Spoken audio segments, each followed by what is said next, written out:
Hi, my name is Eric Coddington. I'm driven to leave a legacy for my kids and to let people know wherever they're at today isn't where they have to be tomorrow.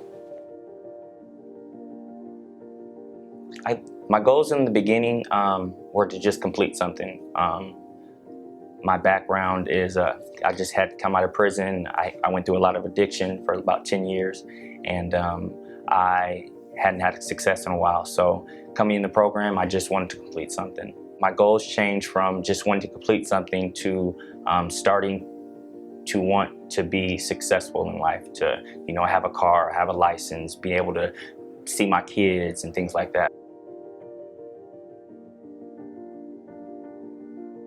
Once I got my driver's license, the support that I had from my family, I was able to borrow some money from my granddad and get a car. And I mean, that just totally changed the whole trajectory of my life. I was able to get to work. I was able to see my kids when I wanted to see my kids. I was able to get to all my classes and my requirements that I had because I had a CPS case. And so all those things I was able to do, not on the bus and take up my whole day, but I was able to do those on my own without asking for help and, kind of becoming independent.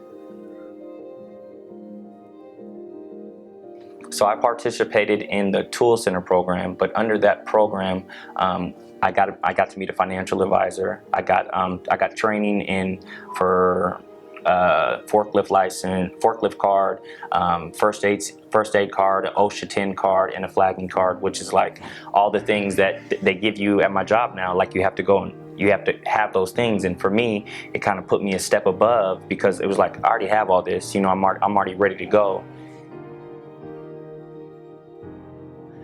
It was very intimidating to sit here and have somebody tell you, hey, look, this is how I can change your life. So I was intimidated when I first came. And it gave me that sense of, somebody besides my family cares about what I'm doing with my life.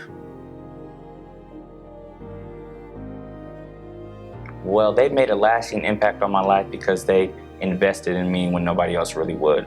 There's not a lot of things out there that will help you from point A to point B to point C and keep assisting you along the way. Even if you go to college, you go to college, you pay for school, you get a degree. Nobody's really helping you find a job. Nobody's telling you, hey, this is how you can get the job. Nobody's writing those references for you. And so Sound Outreach did all that for me. They wrote me a reference to my job. They helped me with my resume. They got me in connection with people at the city of Tacoma to help kind of navigate how I was gonna do this. But when I got out of prison, I was going to chemical dependency class. I was going to domestic violence class. I was going to parenting classes. I was seeing my kids every Monday, and this was all stuff that I had to do during the week. And so this was just like a heavy load for me to try to take this on. They helped me realize the potential I had inside, They saw something in me that I definitely never saw in myself. Of course, nobody wants to be a drug addict. Nobody wants to be a bad dad. Nobody wants to be somebody who's on public assistance, or nobody wants to steal. But I wanted to do better. I just didn't know how to do better. And so they gave me the how to do better part. And so that, I get to see my kids every single weekend. I just got my kids back full time July 1st of this year, so. First time I had a car since I was 19 years old, first time I had insurance ever in my life, first credit card since 19. I'm actually thinking about and trying to figure out, okay, how can I buy a house, and they continue to help me see that dream.